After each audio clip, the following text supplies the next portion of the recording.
चलें जी। तमाम स्टूडेंट्स से इल्तमास है एवेल्यूएशन ग्रुप वाले कि वो अपना अटेंडेंस दे दें रोल नंबर के थ्रू, क्योंकि आज फर्स्ट टाइम दो क्लासेस हो रही हैं। पहले इंग्लिश की हुई है, अब सेकंड क्लास है। तो मेरे ख्याल में पार्टिसिपेंट्स जो हैं वो जो सीएसएस के पार्टिसिपेंट्स हैं, स्टूडेंट ऑफ माइल विक्ट्रीज, तो मेरे ख्याल में वो थक चुके हैं। उनका प्लान नहीं है क्लास लेने का, लेकिन यकीनन हम आपका प्लान बनाना चाहते हैं और आप चाहते हैं कि आप जो है क्लासेस ज़रूर लें। और हमारी जो डेली की क्लासेस हैं उनके ऊपर फोकस क्या करें। डेफिनेटली कुछ ना कुछ कहीं ना कहीं से अगर मिले तो वो भी बड़ी गनीमत होती है। तो चूंकि जब क्लासेस में रिकॉर्डेड लेक्चर्स ना भेजे जाएं तो वो ज़्यादा बेहतरीन साबित हो सकता है, उससे अच्छा आउटकम लिया जा सकता है। स्ट्रेंथ जितनी भी की जा सकती, क्योंकि अप्रोक्सीमेटली बहुत सारे स्टूडेंट्स, 6,000 स्टूडेंट्स हैं जो कि डिफरेंट ग्रुप्स में मौजूद हैं मेरे पास। लेकिन चूंकि उनको पता है कि रिकॉर्डिंग्स आ जानी होती हैं, तो ये एक बहुत बड़ा कॉन्फ्लिक्ट है। तो मैं समझता हूँ कि रिकॉर्डिंग नहीं भेजनी चाहिए, लेकिन फिर समझता हूँ कि भेजनी चाहिए, क्योंकि कुछ लोग जो होते हैं वो बड़े ही तरसी अवाम भी होती है जो कि लड़ना शुरू कर देती है मैसेज करके, और ऐसे ऐसे कमेंट्स करती है। यकीन करें, आपसे अगर शेयर करूं तो कहते हैं कि सर जी आपने लिखा क्यों था, फिर रिकॉर्डेड लेक्चर आपने सेंड करने हैं, अगर आपने सेंड नहीं करने। तो ऐसे स्टूडेंट पे बड़ा गुस्सा आता है तब, क्योंकि देखें आप सीएसएस के एस्पायरेंट हैं, सीएसएस और पीएमएस के लिए काविश कर रहे हैं, मेहनत कर रहे हैं, तो आप उसको उसके मुताबिक भी टाइम दिया करें। तो मैं समझता हूँ ज़रूरी है कि इंसान को इन तमाम चीज़ों के साथ साथ जो है ना वो अपनी रेगुलरिटी को भी मेंटेन रखना चाहिए। अच्छा सर, फेसबुक लाइव किया करूं, करें यार ना, या मुझे मुझे ना करनी नहीं आती। ठीक है, दूसरा ये कि वो जो लाइव क्लास होती है ना, उसमें बहुत सारी ऐसी चीजें हैं कि जो बंदा ना नहीं कर पाता क्लियर। जैसे कि इधर आपके पास स्लाइड्स होती हैं, आप इजीली चीजों को समझ लेते हैं। ठीक है, वहां पे जो होता है ना वो लाइव क्लास जो होती है, क्या वहां पे स्लाइड्स वगैरह शेयर हो सकती हैं? अगर करें तो चलिए आप इसके बारे में ना मुझे इन्फो दीजिएगा, पर्सनल टेक्स्ट कीजिएगा इस हवाले से। तो फिर इंशाल्लाह हम ये भी एक तरीकाकार स्टार्ट करते हैं। ठीक है, आज ही हमारा टॉपिक बड़ा मज़े का टॉपिक है। एक बहुत ही वाइटल टॉपिक समझा जाता है सिलेबस के अंदर। टॉपिक का नाम है जी issue in Kashmir, Kashmir issue, या फिर Kashmir saga, nuts and bolts in Kashmir issue. उरले परले, ऊपर वाले नीचे वाले, हर तरह की जो मतलब डिस्कशन है कश्मीर इशू के लिहाज से, वो हम कोशिश करेंगे कि आपके साथ इंशाल्लाह डिस्कस करें। बड़ी ही इंपॉर्टेंट बातें हम करेंगे इस इशू के लिहाज से। नॉलेज तो आपको खैर बहुत सारी जगहों से मिल जाता है, लेकिन कुछ जो है वो चेंज हो, कुछ नई चीज़ जो हम आपको प्रोवाइड करवाएं, वो मैं समझता हूँ कि आप लोगों तक पहुंचनी चाहिए। सबसे पहली बात कि हमें जो है ना टॉपिक को लिखना आना चाहिए। हमें पता होना चाहिए कि कौन सा टॉपिक, कौन से सेंटेंस, कौन सी चीज़ कहाँ लिखनी है। अच्छा आपको मैं बता दूं, हम यहाँ पे आपसे बड़ी बातें कर सकते हैं, वो कर दो फलां कर दो, लेकिन अगर आप समझते हैं कि आप मैक्सिमम मार्क्स लेना चाहते हैं सीएसएस और पीएमएस के, पाकिस्तान करंट अफेयर्स और एसए के पेपर में, तो वहां पर मौजूदा कंडीशन, करंट सिनेरियो के मुताबिक आपको उस टॉपिक की स्टेटमेंट के मुताबिक आंसर करने के लिए एक टॉपिक को डिफरेंट जो है वो डायरेक्शन से, डिफरेंट डायमेंशन से आपका प्रिपेयर होना जरूरी है। उसमें आपके पास उसका बेसिक इन्फो भी होना चाहिए, उसका जो हिस्टोरिकल बैकग्राउंड भी होना चाहिए, उसमें उसके पर्सपेक्टिव, कॉजेस, कॉन्सिक्वेंसेस, रिकमेंडेशंस, वे फॉरवर्ड्स और करंट सिनेरियो भी मौजूद होना चाहिए। ये आपके एक टॉपिक को करने का तरीकाकार होना चाहिए। आप कोई भी, अगर आप में से एक सवाल पूछा जाता है ना कि सर जी एक क्वेश्चन कितनी लेंथ का होना चाहिए, तो मैं समझता हूँ कि एक अहमकाना क्वेश्चन है। ये एक ऐसा सवाल है जो कि स्टूडेंट्स जो रियल एस्पायरेंट हैं, जो कि स्पिरिचुअल एक एफर्ट्स रखते हैं, वो कभी भी ऐसा सवाल नहीं करते। ठीक है। और हम ये इस तरह के मैसेजेस आप बाद में क्या करें, ठीक है। आप पहले टॉपिक को सुना करें ना, हर अपनी डिस्कशन ना स्टार्ट कर दिया करें, इंपॉर्टेंट जो चीजें हैं ना वो क्या क्या करें भाई मेरे। देखिए ना, हर जगह पे एक ही टॉपिक को, एक ही सिनेरियो को डिफरेंट डायमेंशंस नहीं दी जाती। तो मैं चैट ऑफ कर देता हूँ ताकि आप लोग जो है ना वो सिर्फ मेरे तक महदूद रहें। अच्छा जी, कश्मीर इशू के लिहाज से अगर हम देखें कि कौन सा टॉपिक, कौन सी चीज़ें हम लिख सकते हैं, तो सबसे इम्पोर्टेंट चीज़, आपको उस क्वेश्चन के मुताबिक आंसर करना आना चाहिए। मतलब आपकी सबसे पहले क्रिटिकल थिंकिंग क्या है उस टॉपिक के लिहाज से, उस क्वेश्चन के लिहाज से, आप क्या उस क्वेश्चन को अप्रोच कर पा रहे हैं, तो फिर आप लिखें।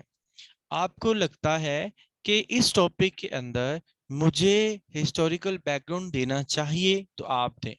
और अगर सपोज आप वो आज रिवोकेशन ऑफ 370A या 370 और 35A जो आर्टिकल है उनके बारे में पूछ लेते हैं, तो डेफिनेटली फिर हमें उसकी तरफ फोकस करना है, हमें बैकग्राउंड की तरफ नहीं जाना।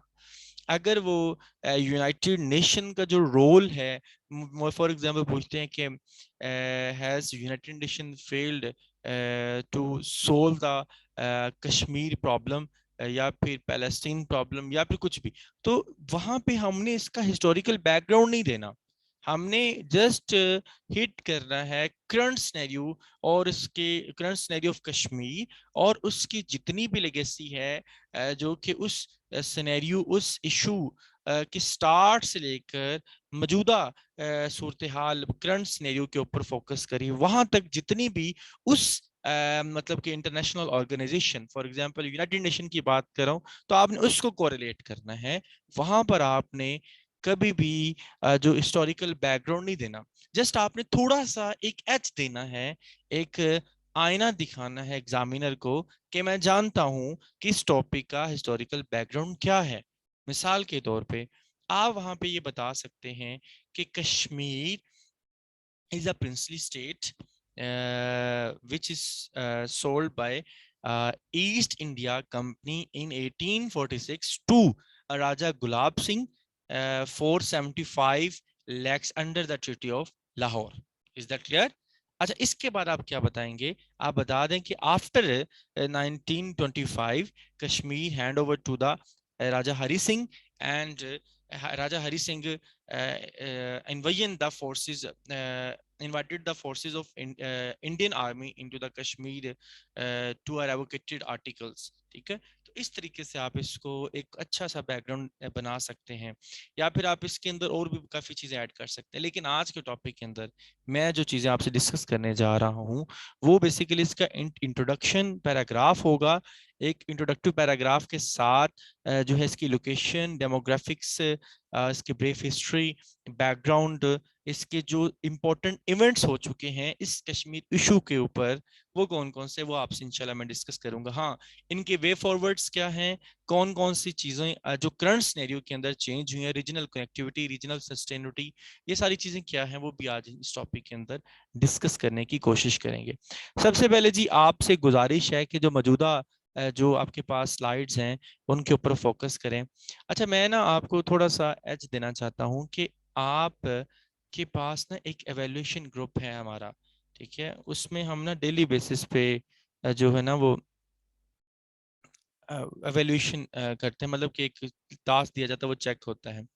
उसमें काफी मेंबर्स हैं, ऐसा नहीं मैं कह रहा कि आप वो ज्वाइन करें, लेकिन अगर आपको वैल्यूएशन, मैं आपको एज एस्पायरेंट, मैं खुद एज अ टीचर और एज अ ब्रदर मैं आपको ये मशवरा देता हूँ कि आप जहाँ पढ़ाते हैं वहां पर आपको कोलीग है, आप जहाँ काम करते हैं वो ऐसा कोलीग, ऐसा दोस्त, ऐसा बिली सज्जन जो आपकी एवेल्यूएशन कर सके, जो आपके टॉपिक्स को चेक कर सके।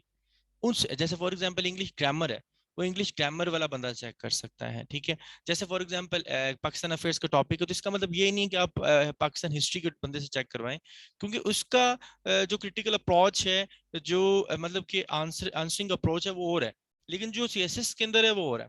हम किसी ऐसे बंदे को चेक करवाएं जिसने सीएसएस के आगे पीछे अटेम्प्ट की हुई है, या उसको मतलब उसको कुछ आइडिया है। तो मैं समझता हूँ कि आप ना इन तमाम सूरत हाल के साथ साथ आप जरूर ये माइंड में रखेंगे, आप इस एवेल्यूएशन वाले काम से हटे ना। थोड़ी बहुती फीस 1000 2000 3000 किसी को देनी पड़ जाती है, तो आप इसे जरूर दें, ठीक है। अगर किसी दोस्त की मिन्नतें करना पड़ती हैं तो आप करें, लेकिन एवेल्यूएशन जरूर करवाएं। ये मेरा आपको सजेशन है, कहीं से भी करवा लें। हमारी जो अवेलेबिलिटीज हैं वो तो मैं आपसे शेयर करता लेता हूँ जो कुछ भी हमारे पास है, लेकिन इससे हटके अगर आप किसी एकेडमी या किसी दोस्त या किसी को ज्वाइन करना चाहते हैं तो जरूर, क्योंकि जब तक आपके लिखे हुए की वैल्यूएशन नहीं होती तो आपकी जो सेल्फ राइटिंग है उसमें इंप्रूवमेंट नहीं आती, आपकी सेल्फ एनालिसिस में इंप्रूवमेंट नहीं आती, सेल्फ प्रिपरेशन में इंप्रूवमेंट्स नहीं आती। ये बात आप याद रखिएगा। टॉपिक को हिट करते हैं जी। सबसे पहले हमारे पास ये जो एरिया आपको नजर आ रहा है, ये सारा एरिया आपका जी कश्मीर का एरिया कहलाता है, ठीक है, ये वाला। इसमें से कुछ हिस्सा पाकिस्तान ऑक्युपाइड है जो कि आज़ाद कश्मीर कहलाता है, कुछ हिस्सा जम्मू कश्मीर के लिहाज से या फिर जो है ना वो इंडियन जो टेरिटरी के अंदर वो लिखा जाता है, और कुछ हिस्सा चाइना में भी शामिल है जिसको हम अक्साई चिन के नाम से, जो कि सिनो जो इंडियन वार है 1962 के अंदर हुई थी, उसके अंदर जो मतलब लॉस हुआ था जो इंडियंस को चाइना के हाथों, वो उस हिस्से में शामिल है, ठीक है। तो यहाँ पे मैं आपको बता दूं जी, ये हमारे पास टोटल एरिया जो कश्मीर का है, ये अप्रोक्सीमेटली हमारे पास जो टोटल इसका एरिया बनता है वो तकरीबन 86,000 स्क्वायर जो माइल्स है, जिसमें हम कह सकते हैं कि 2,22,236 स्क्वायर किलोमीटर तक इसका एरिया है। बताऊंगा मैं जस्ट एक दफा, आप साथ में लिखते जाइए, ठीक है। अच्छा, इसकी अगर हम बात करें तो जो पाकिस्तान की हिस्से में आ रहा है वो तकरीबन जो इसका टोटल अकॉर्डिंग टू द मतलब स्क्वायर किलोमीटर जो इंडियन हिस्से में आ रहा है, पहले उसकी बात करते हैं कि 81,954 स्क्वायर किलोमीटर है। और अगर हम बात करें इसकी माइल्स की तो 31,643 बनता है। और अगर इसी तरह हम बात करें मुस्लिम कंट्रीज की, मुस्लिम पॉपुलेशंस की डेमोग्राफिकली के लिहाज से, तो जो टोटल पॉपुलेशन है वो अप्रोक्सीमेटली 90% यहाँ पे मुस्लिम्स हैं। और अगर 1941 के सेंसस जो हुए थे उसमें देखा जाए तो 40 जो लाख 21,616 जो टोटल इसकी पॉपुलेशन थी, जिसमें से 30,73,73,540 मुस्लिम थे, और 6,94,085 हिंदू थे, 65,903 सिख थे, 1,13,446 लोगों को यहाँ पे सेंसस में नहीं लाया गया। और बेसिकली ये एक जो मेजोरिटी मुस्लिम का एरिया कहलाया जाता था। इसकी थोड़ी सी मैं ये चीजें इसलिए बता रहा हूँ, आप यकीनन आप लोगों के पास वो होगा, आपने रजिस्टर पकड़ा होगा हाथ में, आपके पास बॉल पेन्स होंगी, तो आप साथ में लिख रहे होंगे। तो ये चीज, अच्छा, इसकी अगर ब्रीफ हिस्ट्री की बात करें, कश्मीर स्टेट की बात करें, तो 1840 के अंदर जो है ईस्ट इंडिया कंपनी ने राजा गुलाब सिंह को 75 लाख में ये सेल किया था। ये एक एमसीक्यू जाता होता है कि कब सेल हुआ था और कौन से ट्रिटी में, तो इसको हम ट्रिटी ऑफ लाहौर का नाम देते हैं। तो जब गुलाब सिंह ने 75 लाख में खरीदा था ईस्ट इंडिया कंपनी से। अच्छा, इसके बाद जो 1925 के अंदर इसकी जो मतलब कि इसका जो राजा बना था वो हरि सिंह बना था। और इसके बाद जिसने जो इसको मजीद जो है 1947 के अंदर इंडियन जो फोर्सेस थी उनके हवाले कर दिया था। ये इसका थोड़ा सा बैकग्राउंड है। इससे इसमें बता दूं कि जो मुस्लिम स्ट्रगल थी इस महाराजा निज़ाम से निकलने के लिए, इस प्रिंसली स्टेट से निकलने के लिए, वो सबसे पहले शेख मोहम्मद अब्दुल्ला ने स्टार्ट की थी, जो कि 1932 में मुस्लिम कॉन्फ्रेंस के नाम से जानी जाती है। ठीक है, ये पॉलिटिकल ऑर्गेनाइजेशन थी जो कि मुस्लिम कॉन्फ्रेंस के नाम से जानी जाती है, जिसमें कश्मीर के इशू को बुलंद करने की कोशिश की गई। अच्छा जी, इसके बाद हम जो है ना वो थोड़ा सा पीछे मतलब कि इसके इम्पोर्टेंट इवेंट्स की तरफ चलते हैं। कौन कौन से इम्पोर्टेंट इवेंट्स हुए हैं कश्मीर के लिहाज से? तो उसमें बहुत सारे ऐसे इवेंट्स हैं जिसमें मैं आपको जस्ट नाम बताऊंगा, इसके बारे में आप जरूर सर्च कीजिएगा, तो आपके लिए वो ज़्यादा फायदेमंद साबित हो, क्योंकि अगर हम इनकी तरफ चलेंगे तो हमारा जो टॉपिक है वो कंप्लीट नहीं हो सकता। ठीक है, तो आप से गुजारिश है कि आप साथ साथ इन चीजों को क्लियर करने की कोशिश करें। ठीक है, ये आपके पास history of conflict in Jammu and Kashmir, nuts and bolts of Kashmir issue, तो इसमें मैं सारी चीज़ें आपके सामने डिस्कस कर चुका हूँ। उसके बाद creating of settlement, Indo Pak frustration, negotiations है, role of UN, role of non state actors, ये सारी चीज़ें क्या होती हैं, इनके बारे में डिस्कस करने से पहले मैं इसके कुछ जो है ना वो इम्पोर्टेंट इवेंट्स की तरफ चलता हूँ। स्टैंड स्टिल एग्रीमेंट हुआ था 1947 में, थर्ड जून का जो प्लान था, जिसमें इंडियंस और पाकिस्तान के दरमियान जब बॉर्डर्स की डिवीजन हुई थी, उसमें ये बात फैसला कुन थी कि जो कश्मीरियंस हैं उनकी विल के मुताबिक वो अपने आप को अगर हिंदुस्तान में इंडिया में ऐड करना चाहते तो इंडिया में ऐड हो जाएंगे, और अगर वो पाकिस्तान का साथ देना चाहते तो पाकिस्तान में।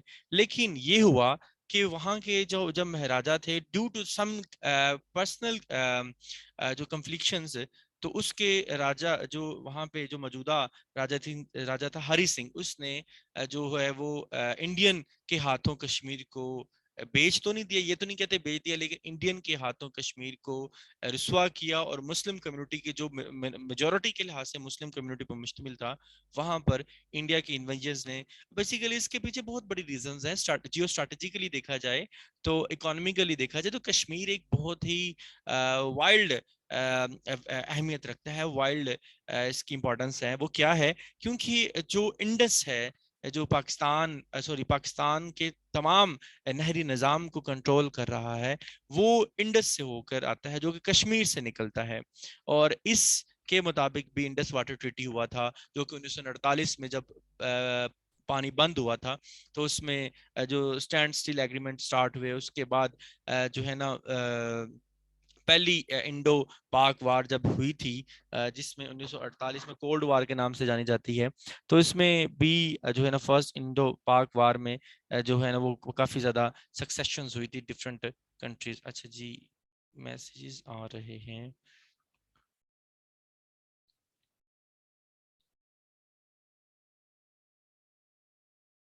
उर्दू में ना बताएं, इंग्लिश में बताएं।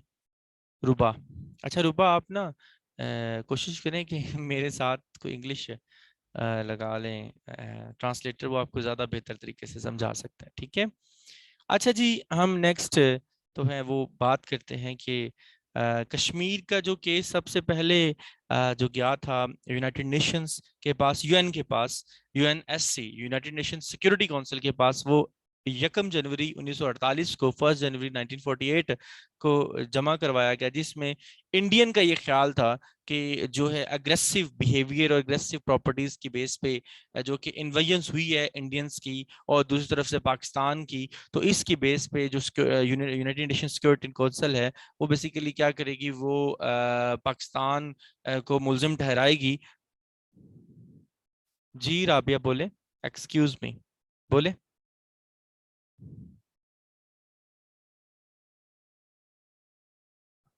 चले आप लिख लें, फिर बाद में पढ़ लेते हैं। ठीक, अच्छा जी, तो इस तरह से जो है वो बेसिकली नहीं हुआ। मैं पढ़ा लूँ टॉपिक, या फिर आपके सवालात का जवाब?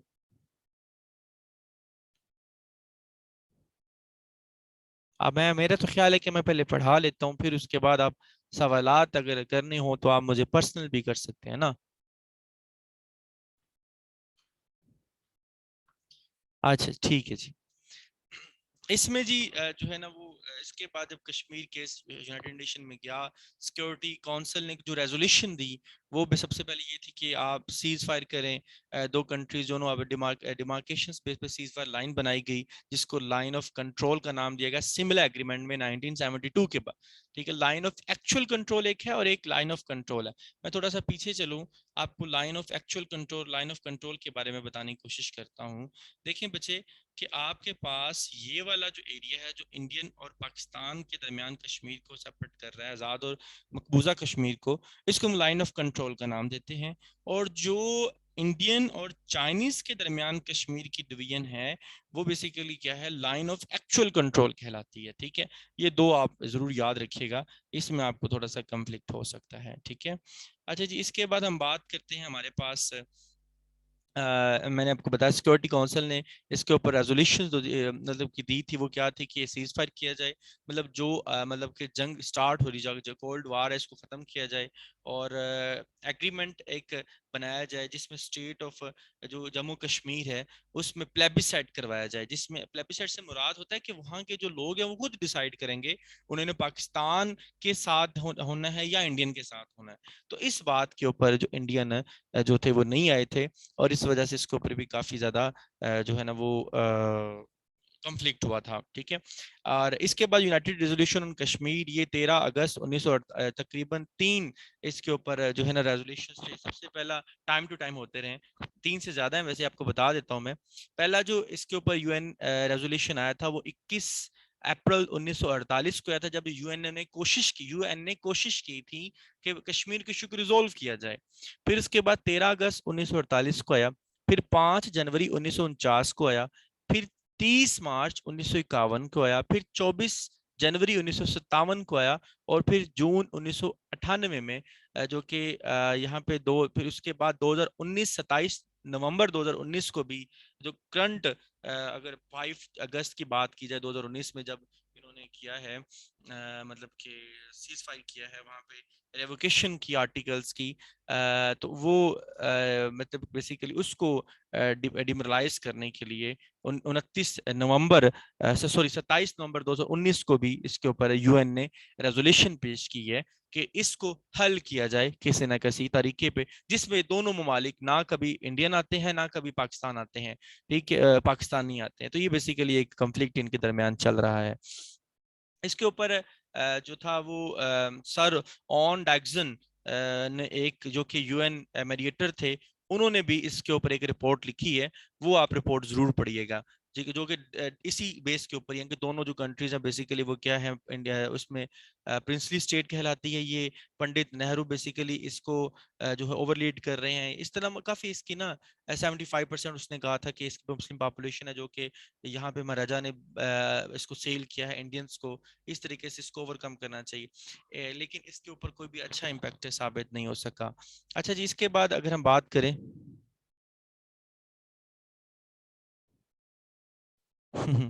ठीक है। अच्छा, इसके बाद जी लियाकत नेहरू मीटिंग हुई थी लंदन के अंदर 16 जनवरी 1951 में। इसके ऊपर भी काफी जो मतलब कि फॉरेन लीडर्स थे उन्होंने भी पार्टिसिपेट किया था। कॉमनवेल्थ कॉन्फ्रेंस के नाम से जानी जाती है, लंदन में हुई थी। तो इसमें भी इसके ऊपर बात हुई थी लेकिन कोई इसका अच्छा रिस्पॉन्स नहीं मिला। फिर उसके बाद एक बंडंग जो है वो कॉन्फ्रेंस हुई थी, जो एशियन अफ्रीकन कंट्रीज की कॉन्फ्रेंस में शामिल है, 18 से 24 अप्रैल 1955 में हुई थी, लेकिन इसका भी कोई अच्छा रिस्पॉन्स नहीं आया। चाइनीज ने बड़ी कोशिश की लेकिन उनका अपनी ये थी कि जब वो इंडिया के खिलाफ सिनो इंडो इंडो सैनो वार हुई तो उसमें भी 1962 के अंदर भी इनके अक्साई चीन का जो एरिया था वो इन्होंने ओवरकम किया। और इसके बाद प्रेसिडेंट अयूब ने मीटिंग की इंडियन प्राइम मिनिस्टर से, लेकिन 1960 के अंदर 19 सितंबर या फिर मई सितंबर या फिर 15 सितंबर इस एरिया में इन्होंने मीटिंग की, लेकिन कोई इसका अच्छा रिस्पॉन्स नहीं आया। तकरीबन 6 राउंड टॉक्स हो चुकी हैं कश्मीर के ऊपर, जिसके डिफरेंट मतलब के पहलू थे। इसी तरह अयूब ने लाल बहादुर शास्त्री उसके साथ मिले 12 अक्टूबर 1964 को, लेकिन फिर भी इसका कोई अच्छा रिस्पॉन्स सामने नहीं आया। ठीक है, इसके बाद जी एक ताशकंद डेक्लेरेशंस सामने आई थी, जो कि 1965 की जंग के बाद हुआ था। ठीक है, इसके ऊपर भी बेसिकली 1965 की जंग जो कि लाहौर के एरिया से मतलब कि इंडियन ने इन्वेजन्स की थी, और बड़ा अच्छा रिस्पांस मिला था पाकिस्तान की तरफ से इंडिया को, और यकीनन वो एक बड़े प्राउड की बात है पाकिस्तान के लिए। अच्छा, आज मेरी स्पीड बड़ी स्लो है। इमी, अच्छा इमी आपका वैसे जो है नाम बंदे के पुत्रों की तरह होता तो मैं जरूर आपको रिस्पांस देता। यकीन करें मुझे ये समझ नहीं आ रही, माइंड ना कीजिएगा, जस्ट मैंने मजाक में कहा है, लेकिन कोशिश करें कि अपना जो नाम है ना वो थोड़ा सा ऐसा रखा करें कि बोलते हुए हमें शर्मिंदगी फील ना हो। ठीक है, आयमा। ठीक है जी। अच्छा, इसमें जो है ना वो चाहे निक नेम रख लिया करें, लेकिन थोड़ा सा ऐसा रखा करें कि हमें बोलते हुए अच्छा लगे। ताशकंद डेक्लेरेशन में भी इसको सपोर्ट किया गया। 1971 की जो वार थी, जो कि बांग्लादेश और पाकिस्तान को लड़ा किया, उसके ऊपर भी इसकी बात हुई, लेकिन उसके बाद सिमिलर एग्रीमेंट जो कि 2 और 3 जुलाई 1973 को हुआ था, उसके अंदर लाइन ऑफ इस जो इराद था उसको फिर इस सीज फायर लाइन को लाइन ऑफ कंट्रोल का नाम सिमिलर एग्रीमेंट में दिया गया था। ये भी आप इसकी हिस्ट्री में लिख सकते हैं। प्राइम मिनिस्टर की 1988 के अंदर जो है मीटिंग्स हुई थी, जिसमें राजीव गांधी और जो मिस्टर मिसेस भुट्टो थी, बेनजीर भुट्टो, उनकी मीटिंग भी हुई, लेकिन कोई भी अच्छा इसके ऊपर रिस्पांस नहीं आया। जब 1998 में जब साइचन ग्लेशियर्स के ऊपर एक बहुत बड़ा अटैक मतलब कि हुआ, कारगिल वार के नाम से जानी जाती है, तो इस कारगिल वार में भी यूएन जो रेजोल्यूशन थी 6 जनवरी 1998 या 6 जून 1998 में, इसके ऊपर यूनाइटेड नेशन ने काफी अच्छा रिस्पांस देने की कोशिश की, लेकिन इसका कोई भी पॉजिटिव रिजल्ट। फिर उसके बाद लाहौर डिक्लेरेशन हुई 9 अगस्त 1998, वो भी आफ्टर द कारगिल वार, उसके सॉरी आफ्टर द ये जो हमारे पास डिफरेंट सिनेरियो को देखता है। कारगिल वार की बात की जाए तो मई 1990 में कारगिल कंफ्लिक्ट हुआ, जो कि बेसिकली एक बात को बता दूं कि दुनिया का सबसे टॉप जो बैटल फील्ड के नाम से जाना जाता है वो साइचिन ग्लेशियर्स हैं, जो कि बुलंद तरीन मुकाम है जंगजुओं का, जहां पे इंडियन और पाकिस्तानी फोर्सेस एक दूसरे के आमने सामने हैं, और Nafi 15 to 20 degree Celsius temperature के बावजूद भी फोर्सेस यहाँ पर मौजूद रहती हैं, तमाम तर मौसम के सूरत हाल के मुताबिक भी। इसके बाद काफी और इसके ऊपर भी काफी मैंने आपको बताया है, यूनाइटेड नेशन ने काफी रोल किया है, लेकिन अब मैं थोड़ा सा इसके करंट सिनेरियो को कोरिलेट करते हुए आपको बताता हूँ। ये जिसका थोड़ा बैकग्राउंड था, इन चीजों को भी जरूर आप पढ़िएगा। जो है ना सेटलमेंट की अगर बात की जाए, creating a settlement of Indo पाक फ्रस्ट्रेशंस नेगोशिएशंस, तो इसके ऊपर काफी मतलब कि मैंने आपको पहले बता दिया है कि इसके ऊपर काफी डिस्कशन हुई है, लेकिन कोई अच्छा रिस्पांस नहीं है। रोल ऑफ यूएन पे बता दिया। अच्छा, नॉन स्टेट एक्टर्स से मुराद जो होते हैं ना,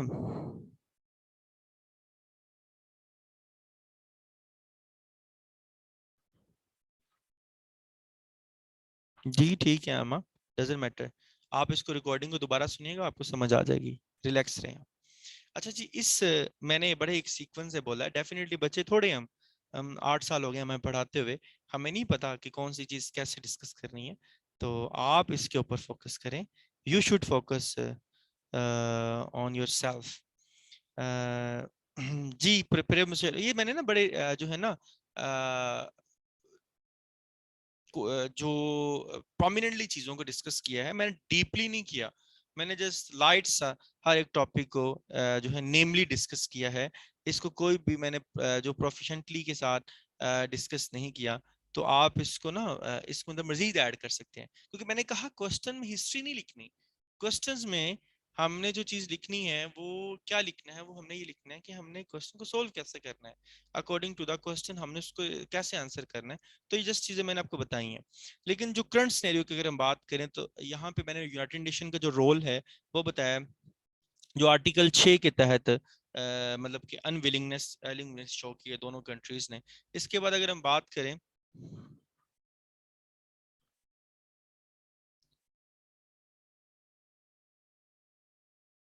इसके बाद अगर हम बात करें नॉन स्टेट एक्टर्स कौन से होते हैं, मतलब कि जैसे फॉर एग्जांपल अगर हम तीन जो है ना वो मतलब कि यहाँ पे कॉन्फ्लिक्ट हुए हैं, उनमें सबसे पहला अगर देखा जाए तो यूरी अटैक हुआ था, लश्कर तैयबा ने किया था, जो कि 2000 ये हुआ है तकरीबन हमारे पास पहले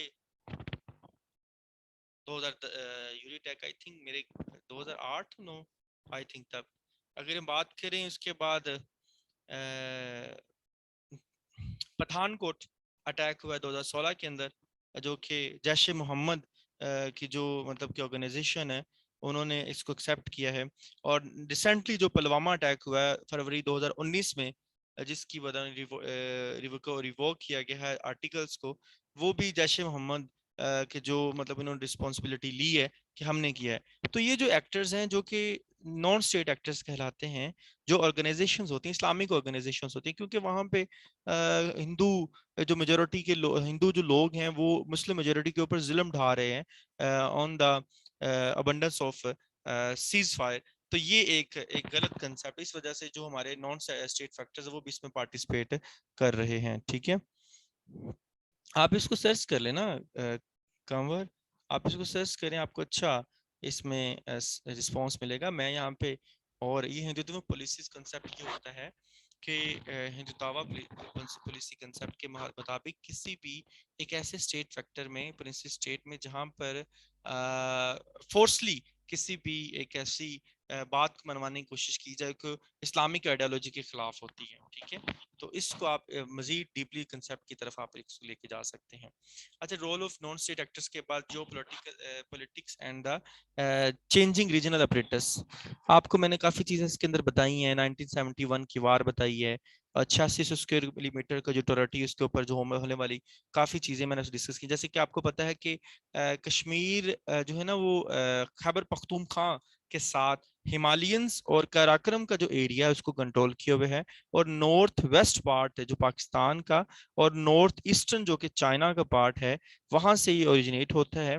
और इसकी अगर बात की जाए तो जो फर्स्ट इंडो पाक वार कश्मीर के ऊपर भी इसके सीज फायर लाइन के तहत हुई है, फिर 65 की वार, फिर 71 की वार, फिर उसके बाद 99 में जो कारगिल वार हुई है वो भी इसमें शामिल है। ठीक है, तो इस तरह कई वार इसके ऊपर हो चुकी हैं। लेकिन इसके ऊपर मैं आपको बता दूं कि जो चाइना इकोनॉमिक इंटरेस्ट है पाकिस्तान के अंदर, जो कि BRI का फ्लैगशिप प्रोजेक्ट है, फ्लैगशिप मतलब कि प्रोमिनेंट या फिर मेजर या फिर सबसे बड़ा और सबको सबसे नुमाया करता हुआ प्रोजेक्ट है, जिसको हम CPEC के नाम से जानते हैं। ये बेसिकली एक क्रिशियल इंपॉर्टेंस रखता है। ये भी उसी मतलब कि आज़ाद कश्मीर से होता हुआ पाकिस्तान की तरफ रजू करता है, खैबर पख्तूनख्वा के इलाका से होता हुआ। ठीक है, तो बेसिकली ये कश्मीर इशू इस चाइना के जो प्रोजेक्ट को डेफिनेटली एक नुकसान पहुंचा सकता है।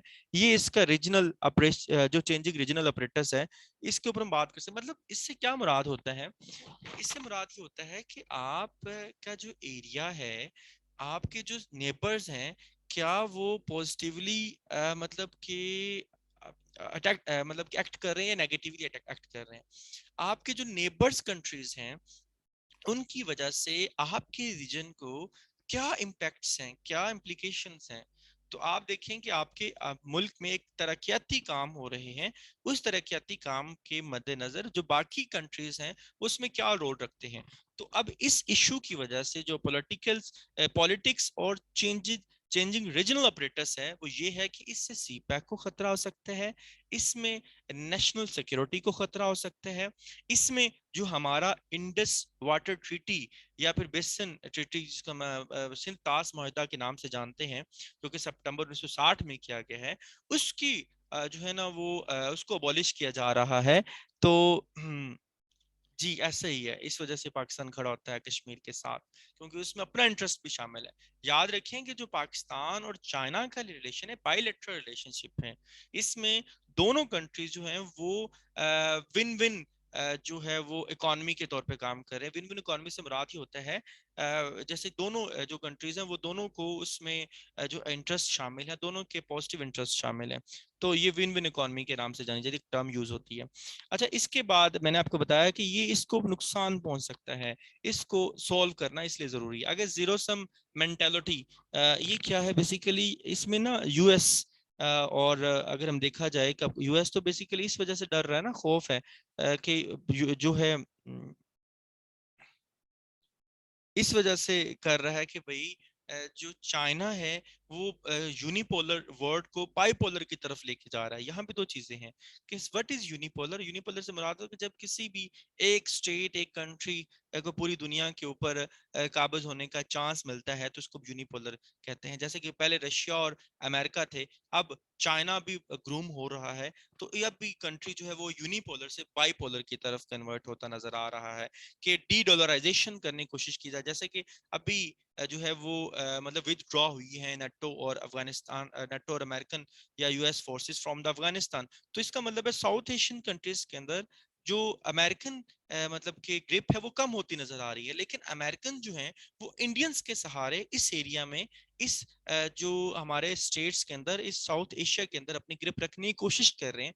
लेकिन वो वो भी डर है, उसको भी जो रीजनल जो हमारे प्रेटर्स है उसको डिस्टर्ब करने की कोशिश कर रहे हैं। इस वजह से हमेशा जो है, अब इसकी एक और बात भी है कि एफएटीएफ की बात की जाए तो एफएटीएफ जो कि हमारे पास फाइनेंशियल एक्शन टास्क फोर्स है, वो भी जो है ना वो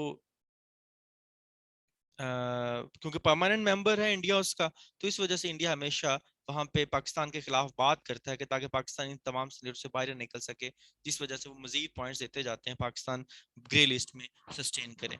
जीरो सम मेंटेलिटी मैंने आपको बता दिया कि इसमें जो यूएस है वो अपना इंटरेस्ट रखता है और वो जो चाह रहा है कि इंडिया को सपोर्ट करे। तो ये जीरो सम मेंटेलिटी से मुराद है कि इसका कोई एक ऐसा मतलब कि पॉजिटिव आउटकम नहीं है जिससे किसी भी जो इराक को मजीद जो पॉजिटिविटी नजर आती हो। इसमें जस्ट इंटरेस्ट जो है वो स्ट्रैटेजिकल इंटरेस्ट की बातें हो रही हैं। जियो स्ट्रैटेजिकल नेसेसिटीज मैंने आपको बता दी हैं कि इसमें इंडस वाटर ट्रीटी जो कि साइन हुआ था, जिसमें वेस्टर्न जो रिवर्स थे, Jhelum, Punjab, Chenab and Indus, Jhelum, Chenab and Indus Pakistan को दिए गए और रावी, ब्यास और सतलुज इंडियंस को दिए गए। लेकिन इसके ऊपर भी जो है ना वो वेस्टर्न रिवर्स के ऊपर जो कि पाकिस्तान को दिए गए थे, कृष्ण गंगा और बागलियर जो डैम्स थे, इन्होंने इनको इनको बनाया गया और with the help of US, with the help of foreign मतलब के आउटकम्स यहाँ पे इसको बनाया गया, जिसकी वजह से जो है इस इंडस वाटर ट्रीटी को नुकसान पहुंचा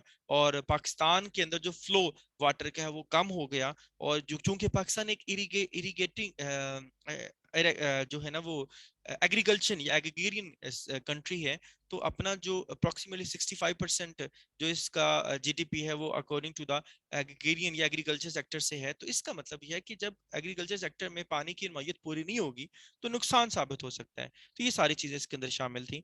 तो इस तरह मिलिट्री जो डिप्लॉयमेंट है वो अगर बात की जाए तो तकरीबन 30,000 जो फौजी मजीद भेजे गए। जैसे कि पहले 6 लाख फौजी मौजूद पहले ही थे इंडियन जो है वो मकबूजा कश्मीर के अंदर।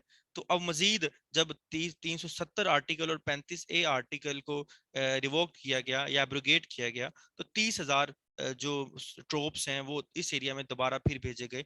इसी तरह लाइन ऑफ कंट्रोल की बात की जाए तो 1965-99 और 72 की वार में, 72 में जब इनके ऊपर जो मतलब कि साइचिन ग्लेशियर्स अभी तक भरा हुआ है फौजियों से, ये सारी चीजें इसके अंदर शामिल है। क्लास दोबारा कर लें अगर आप चाहते हैं तो, क्योंकि अभी मजीद हमारी चीजें रहती हैं। टाइम ओवर हो गया।